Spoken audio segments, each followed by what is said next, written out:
Perkenalkan, saya Niwayan Eka Sintia Dewi dengan NPM 1932122224. Saya akan memaparkan materi chapter 10 mengenai Global Product Decisions 1, yaitu Developing New Products for Global Markets. Sebelum menjelaskan materi inti, saya akan memaparkan mengenai chapter overview dari materi ini.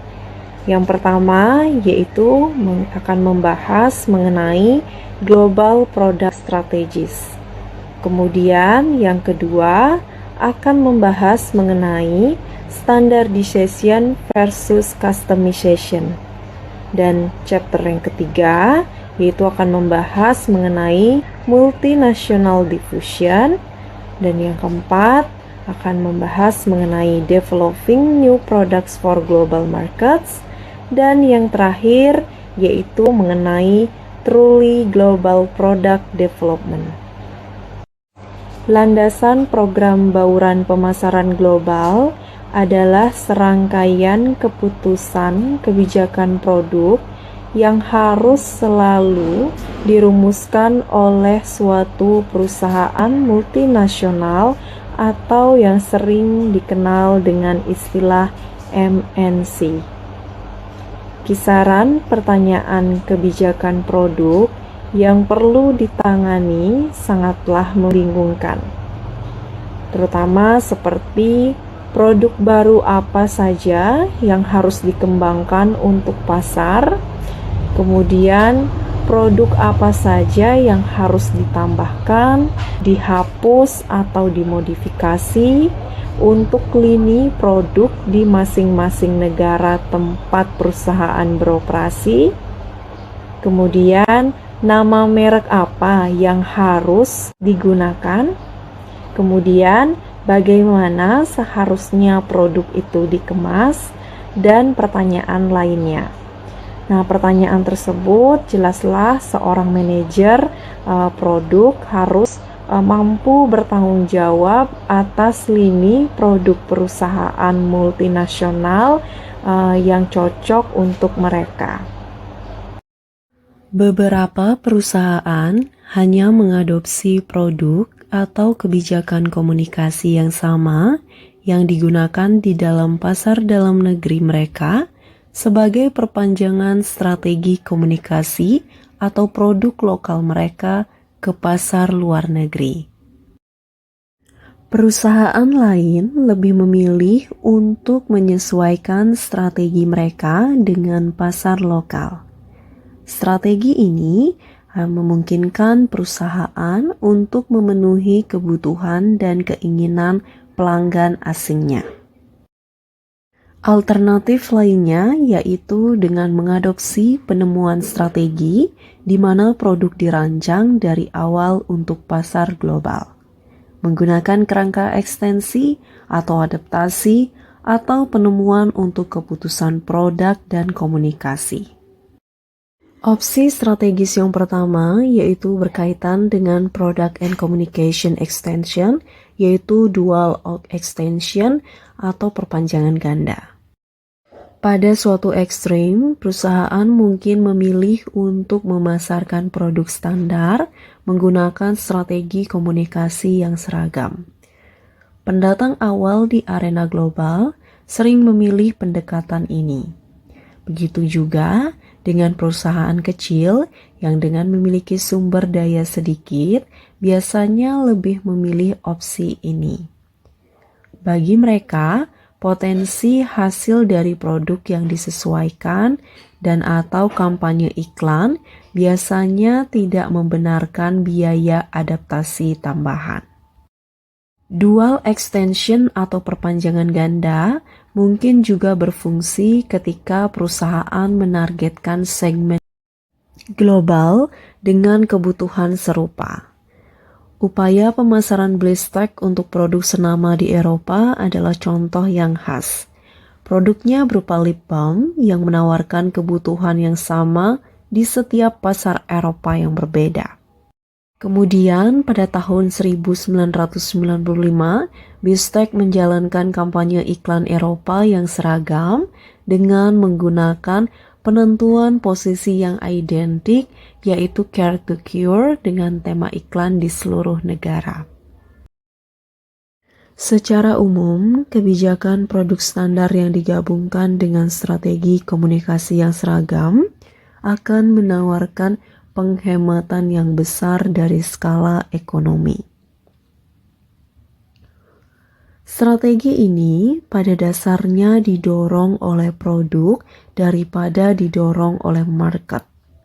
Namun, kelemahannya kemungkinan akan mengasingkan pelanggan asing yang mungkin beralih ke merek pesaing lokal atau merek asing lain yang lebih sesuai dengan kebutuhan mereka.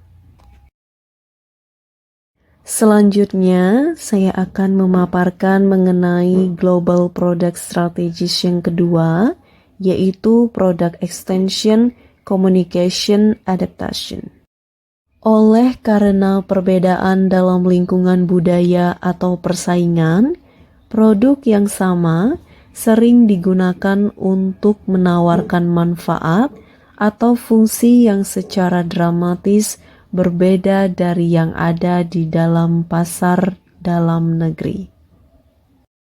Kesenjangan antara pasar luar negeri dan pasar dalam negeri mendorong perusahaan untuk memasarkan produk yang sama menggunakan kampanye iklan yang disesuaikan. Meskipun mempertahankan skala ekonomi di sisi manufaktur, perusahaan mengorbankan potensi penghematan di sisi periklanan. Wrigley, perusahaan permen karet yang berbasis di Chicago, adalah praktisi tipikal dari pendekatan ini. Sebagian besar merek yang dipasarkan di Amerika Serikat juga dijual di pasar luar negeri Wrigley. Wrigley berusaha sangat keras untuk menghasilkan produk dengan kualitas unggul yang seragam. Untuk membangun kategori permen karet, Wrigley menjual produknya dengan harga yang stabil dan rendah. Mengingat bahwa permen karet adalah barang impuls, Wrigley bertujuan untuk distribusi massal.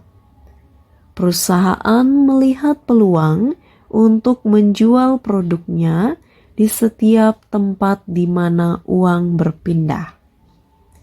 Terlepas dari kesamaan dalam produk dan strategi distribusi Wrigley, ada perbedaan besar dalam strategi komunikasinya. Manfaat yang dipromosikan dalam kampanye iklan Wrigley bervariasi dari satu negara ke negara lain.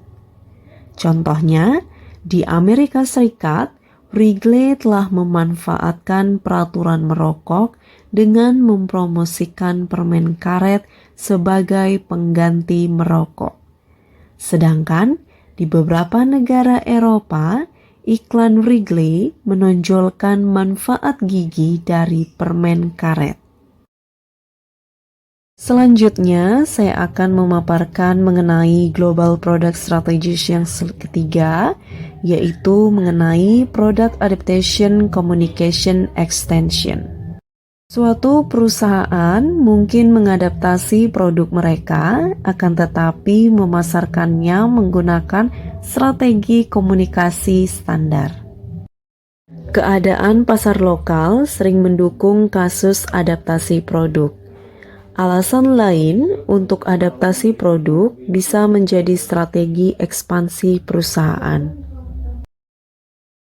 Banyak perusahaan yang menambahkan merek ke portofolio produk mereka melalui akuisisi perusahaan lokal.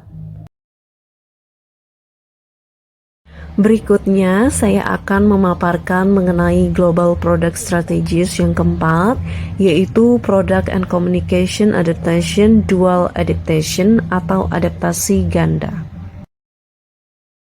Perbedaan dalam keduanya lingkungan budaya dan fisik di seluruh negara membutuhkan strategi adaptasi ganda.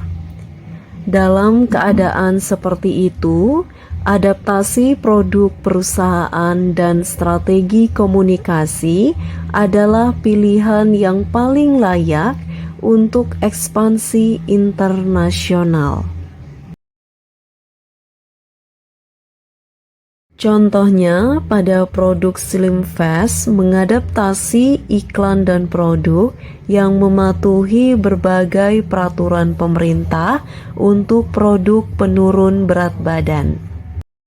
Ketika Slim Fast pertama kali diluncurkan di Jerman, iklannya menggunakan selebriti lokal. Sedangkan di Inggris Raya, testimoni untuk alat bantu diet tidak diizinkan untuk menampilkan selebriti. Kampanye pengenalan di Inggris berpusat di sekitar guru, penyanyi opera, disc joki, dan lain-lain. Artinya, produk tersebut disesuaikan dengan pasar lokal tujuan produk dipasarkan. Opsi strategis berikutnya yang kelima yaitu Product and Communication Adaptation, yaitu produk penemuan. Pemasar global sejati mencoba mencari cara untuk membuat produk dengan cakupan global, artinya bukan hanya untuk satu negara. Alih-alih hanya menyesuaikan produk atau layanan yang ada dengan kondisi pasar lokal, pola pikir mereka adalah membidik peluang pasar global. Strategi penemuan produk terdiri dari pengembangan dan peluncuran produk dengan pola pikir global. Black & Decker adalah contoh yang baik dari perusahaan yang mengadopsi pendekatan penemuan produk untuk ekspansi pasar global.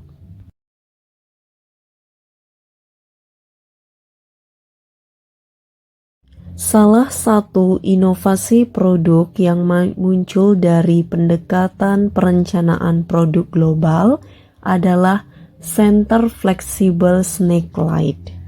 Snake Light pertama kali diluncurkan di Amerika Utara, kemudian 6 bulannya di Eropa, Amerika Latin, dan Australia. Kini Snake Light menjawab kebutuhan global akan pencahayaan portable.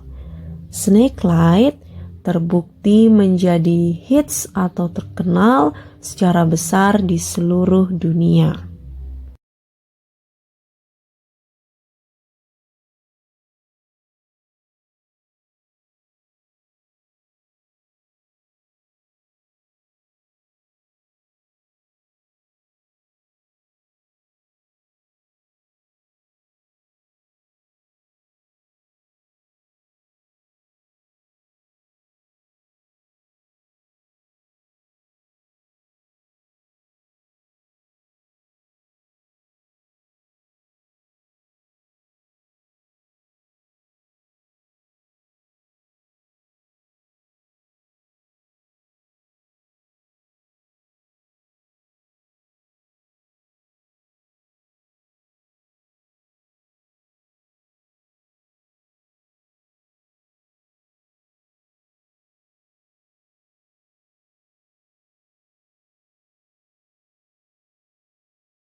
Setiap pasar memiliki kecepatan dan pola penetrasi pasar untuk inovasi produk yang sangat berbeda.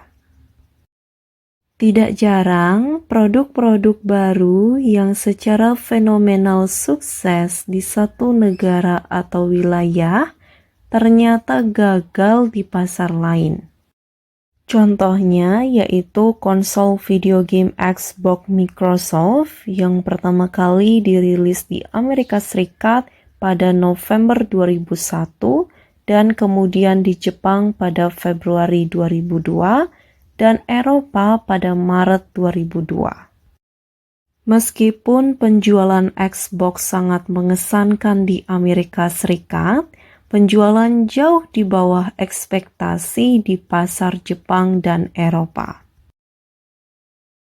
Secara umum, 3 jenis faktor pendorong adopsi produk baru, yaitu yang pertama, perbedaan individu, kedua, pengaruh pribadi, dan yang ketiga, karakteristik produk.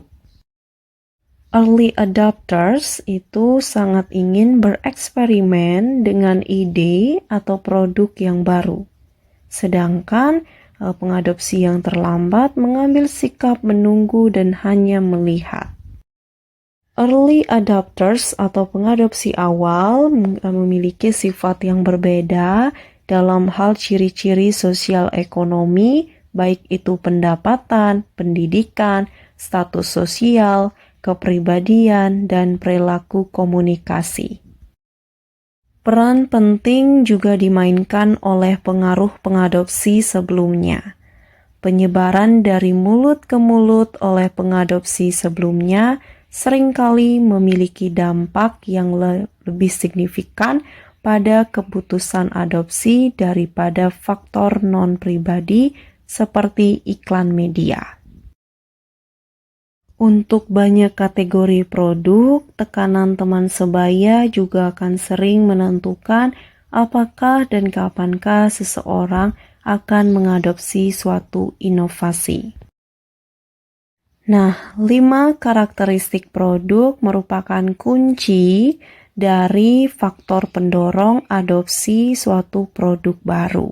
Saya akan memaparkan 5 karakteristik produk tersebut. Karakteristik produk yang pertama yaitu keuntungan relatif. Artinya, sejauh mana produk baru menawarkan nilai yang lebih dirasakan bagi pengadopsi potensial daripada alternatif lainnya yang ada. Kemudian yang kedua yaitu karakteristik kesesuaian.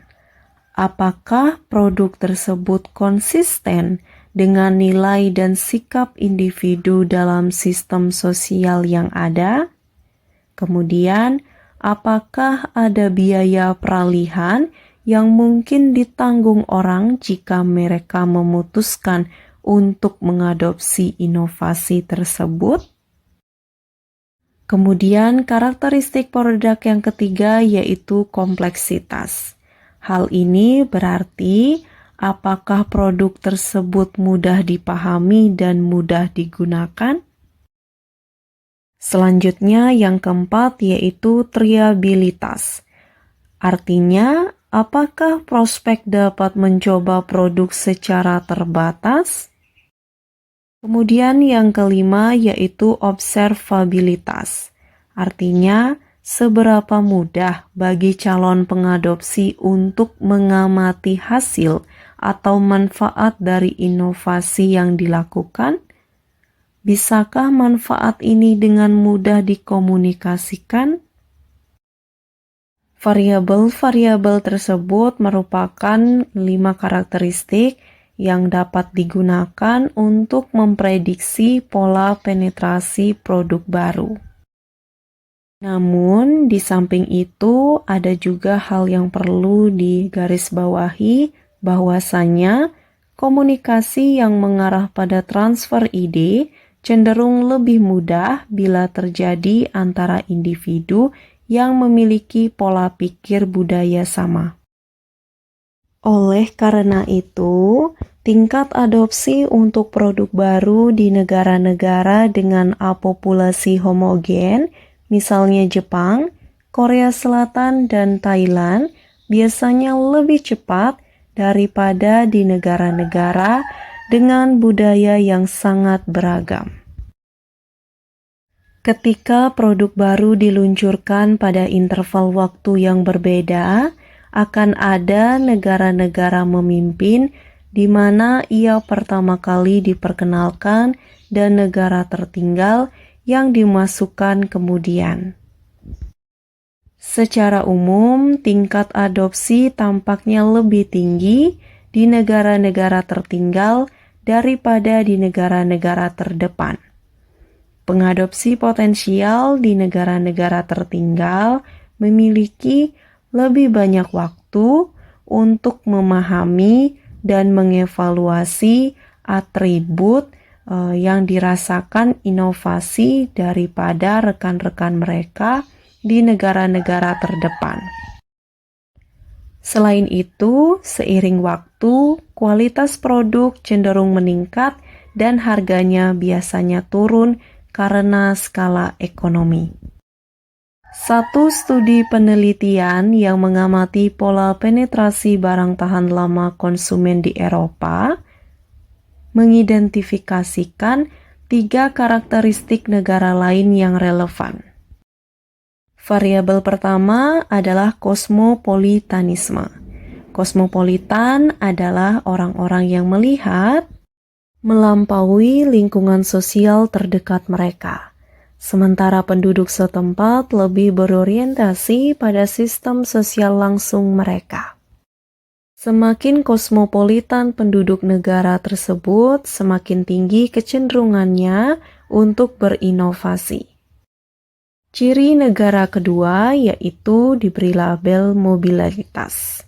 Mobilitas adalah kemudahan anggota suatu sistem sosial untuk bergerak dan berinteraksi dengan anggota lain.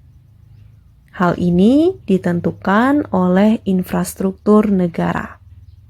Mobilitas memfasilitasi komunikasi antar pribadi dan karenanya memiliki dampak positif pada penetrasi produk di pasar tertentu. Tingkat partisipasi perempuan yang lebih tinggi dalam angkatan kerja memiliki arti pendapatan yang lebih tinggi dan karenanya lebih banyak daya beli. Produk hemat waktu seperti mesin cuci piring menarik bagi wanita pekerja. Dengan cara yang sama, barang-barang tahan lama yang memakan waktu akan kurang dihargai dalam masyarakat di mana perempuan pekerja merupakan bagian besar dari angkatan kerja.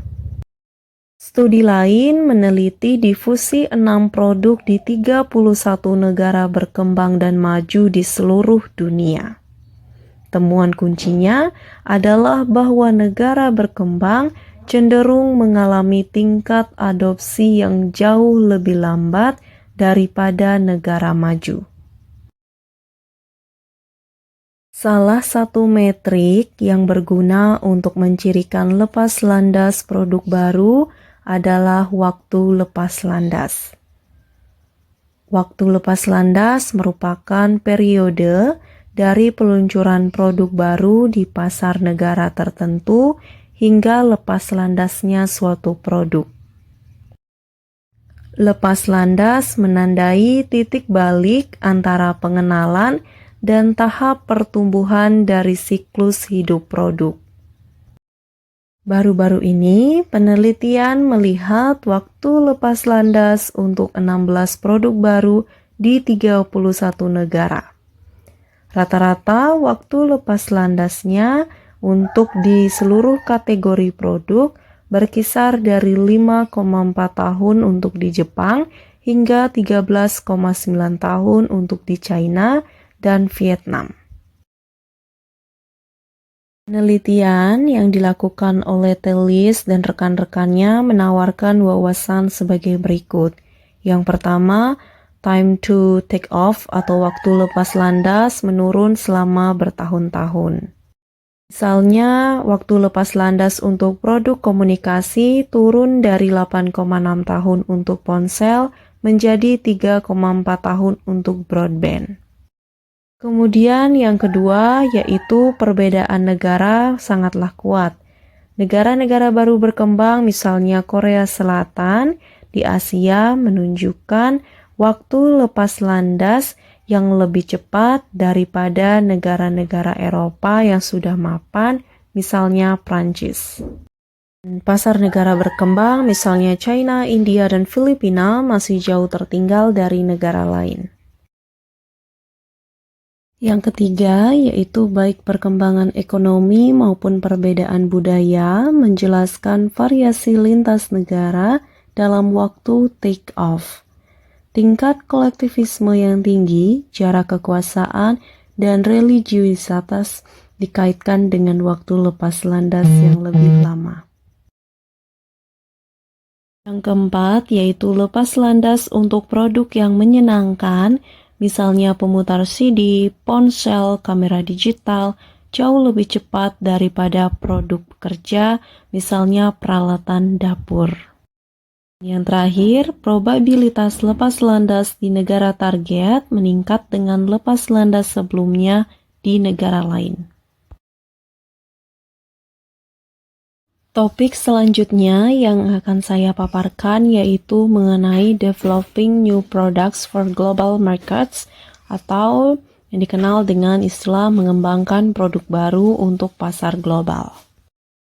Proses mengembangkan produk baru menjadi masalah utama bagi organisasi atau perusahaan multinasional yang mencoba mengordinasikan proses pada basis regional atau bahkan di seluruh dunia.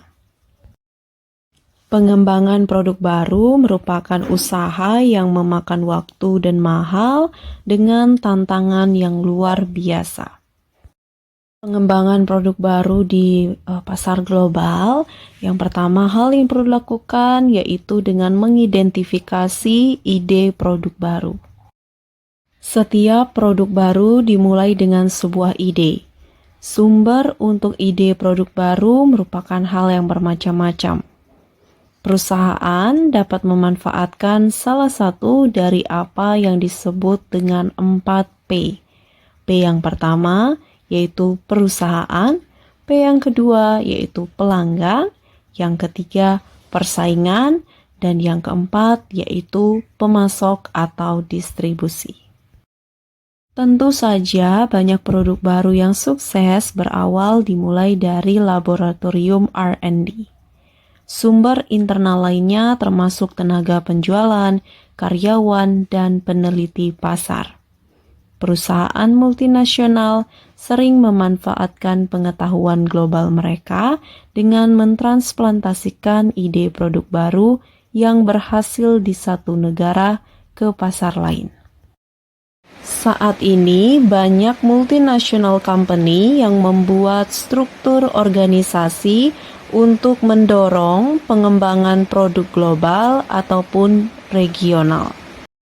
Contohnya, pada perusahaan Unilever membentuk jaringan pusat inovasi atau IC di seluruh dunia untuk produk perawatan pribadi dan makanan.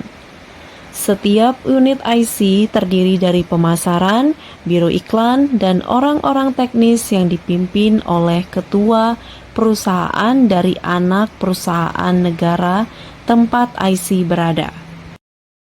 Pusat inovasi tersebut bertanggung jawab untuk mengembangkan ide-ide produk dan penelitian, teknologi, dan keahlian pemasaran. Setiap tim dipimpin oleh manajer umum produk dan memiliki perwakilan dari berbagai wilayah geografis.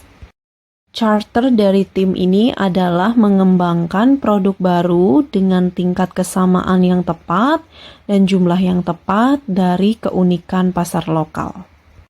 Selanjutnya, setelah mengidentifikasi ide dari produk baru, kita akan beranjak ke screening atau proses penyaringan.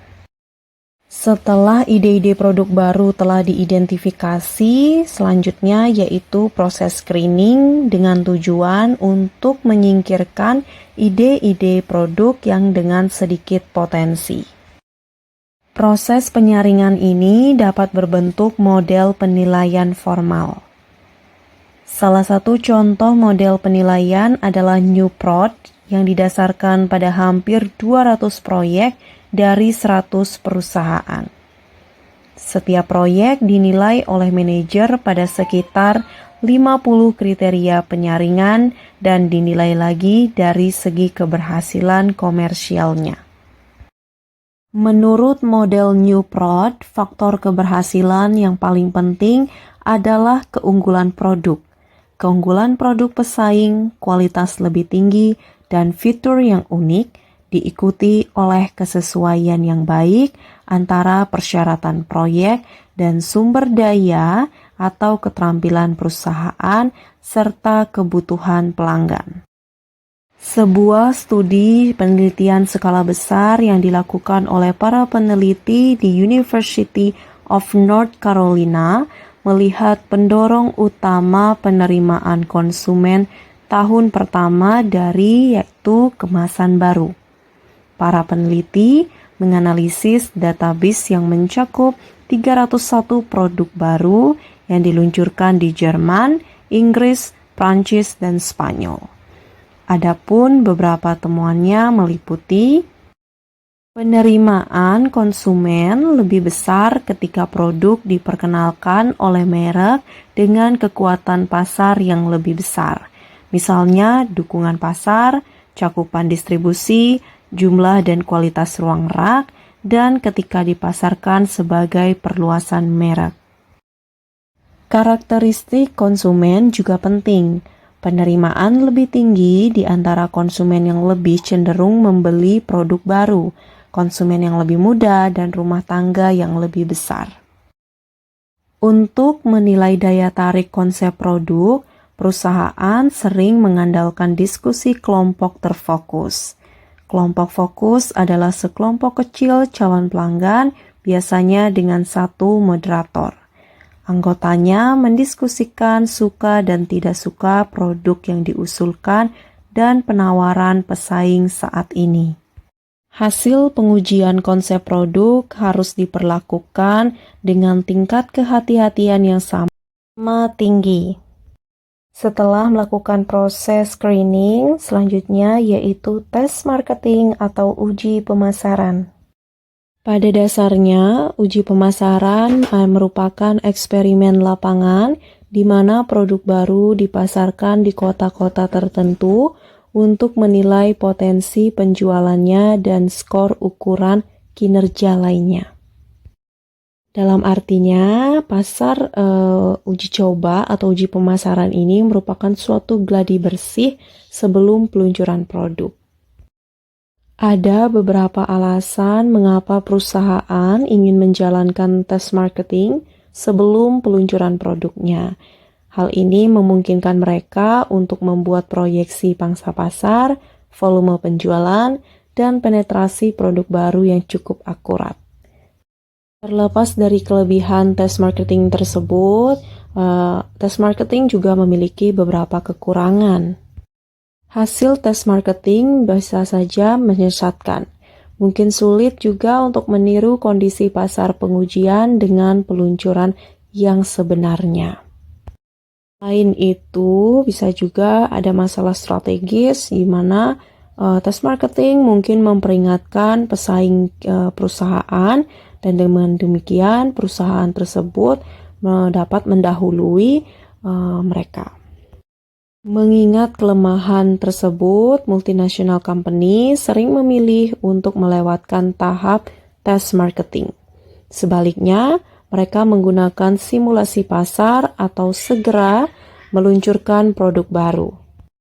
Salah satu alternatif uji pemasaran adalah uji laboratorium, di mana calon pelanggan dihubungi dan ditampilkan iklan untuk item baru dan merek pesaing yang sudah ada. Setelah melihat, mereka diberikan sejumlah kecil uang dan diundang untuk melakukan pembelian dalam kategori produk dalam pengaturan toko simulasi atau laboratorium. Setelah beberapa minggu mereka mengonsumsi atau menggunakan produk tersebut, mereka akan dihubungi lagi melalui telepon dan diminta untuk menyatakan sikap mereka terhadap item baru dalam hal suka dan tidak suka, kepuasan, dan apakah mereka akan bersedia untuk membeli produk tersebut lagi.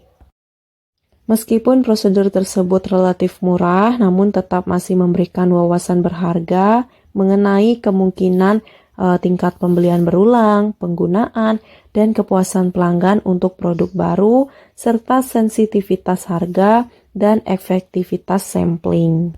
Selanjutnya setelah uji pemasaran yaitu timing of entry, ada dua mengenai waterfall versus sprinkle strategies. Opsi yang pertama yaitu peluncuran bertahap global atau model air terjun atau dalam bahasa Inggris dikenal dengan sebutan waterfall, di mana suatu perusahaan merilis produk baru secara bertahap di pasar negara yang berbeda. Pola yang khas yaitu memperkenalkan produk baru terlebih dahulu di pasar dalam negeri perusahaan. Selanjutnya, inovasi diluncurkan di pasar maju lainnya. Dan pada fase terakhir, perusahaan akan memasarkan produk di negara-negara yang kurang maju. Motif utama dari model waterfall ini adalah bahwa adaptasi strategi pemasaran untuk pasar tuan rumah bisa sangat memakan waktu. Dan peluncuran bertahap juga tidak terlalu menuntut sumber daya perusahaan. Akan tetapi, di lain sisi, peluncuran dengan model bertahap waterfall ini tidak selalu dapat diterima. Di banyak industri, terutama pasar bisnis ke bisnis, konsumen di seluruh dunia tidak ingin ketinggalan. Mereka semua ingin memiliki akses ke generasi terbaru. Sebuah contoh yang baik adalah apa yang terjadi dengan iPhone. Jauh sebelum peluncuran resminya di luar Amerika Serikat, banyak pelanggan Asia dan Eropa yang ingin mendapatkan ponsel pintar Apple dan membeli yang tidak resmi. Pilihan keputusan waktu kedua adalah strategi di seluruh dunia, yaitu secara bersamaan. Di bawah skenario ini, peluncuran global berlangsung dalam jendela waktu yang sangat sempit, meningkatnya keunggulan segmen universal, dan kekhawatiran tentang keunggulan kompetitif di pasar luar negeri adalah dua faktor utama di balik pendekatan ekspansi ini. Strategi waterfall dari entry sequential lebih disukai daripada model sprinkle ketika yang pertama siklus hidup produk relatif lama, yang kedua kondisi yang tidak menguntungkan mengatur pasar luar negeri seperti ukuran pasar yang kecil, pertumbuhan yang lambat, biaya masuk tetap yang tinggi. Dan yang ketiga, pasar negara tuan rumah memiliki iklim persaingan yang lemah karena hal-hal seperti pesaing lokal sangat lemah, pesaing bersedia bekerja sama, ataupun tidak ada pesaing. Jika strategi waterfall dipilih, tentu ada satu pertanyaan penting, yaitu mengenai urutan negara yang akan dimasuki. Di mana pasar mana perusahaan yang harus meluncurkan produk terlebih dahulu dan yang mana yang kemudian. Chandra, Sekaran, dan Tillis menyarankan dua opsi berikut. Yang pertama, jika sebuah perusahaan ingin meluncurkan produk di pasar yang inovatif dan besar, negara terbaik adalah Jepang atau Amerika Serikat. Namun, jika sebuah perusahaan ingin menguji pasar produk di negara yang kecil yang sangat inovatif, pilihan terbaik adalah salah satu negara seperti di Skandinavia, Swiss atau Belanda di Eropa, dan Korea Selatan di Asia. Negara yang ideal untuk dimasuki pertama harus memiliki waktu lepas landas yang cepat, ukuran pasar yang besar, dan pengaruh yang kuat terhadap negara lain. Selanjutnya, saya akan memaparkan mengenai pengembangan produk yang sangat global atau Truly Global Product Development.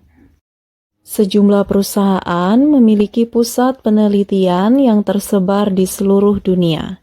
Unilever misalnya memiliki jaringan pusat keunggulan yang sempat saya bahas di pembahasan sebelumnya.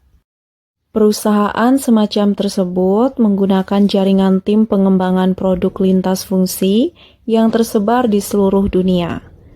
Manfaat dari proses pengembangan produk global atau GPD ini yaitu termasuk efisiensi rekayasa yang lebih besar melalui pemanfaatan sumber daya berbiaya yang lebih rendah, akses ke keahlian teknis yang didistribusikan secara internasional, desain produk untuk pasar yang lebih global, dan alokasi sumber daya pengembangan produk yang lebih fleksibel melalui penggunaan. Nokia adalah salah satu contoh perusahaan yang unggul sebagai inovator metanasional. Nokia mengembangkan ponsel digital pertamanya dari lab R&D di Inggris, bukan Finlandia. Setelah mengamati tren konsumen di Asia, Nokia memanfaatkan keterampilan desain di Italia dan California untuk mengubah ponsel menjadi aksesoris fashion.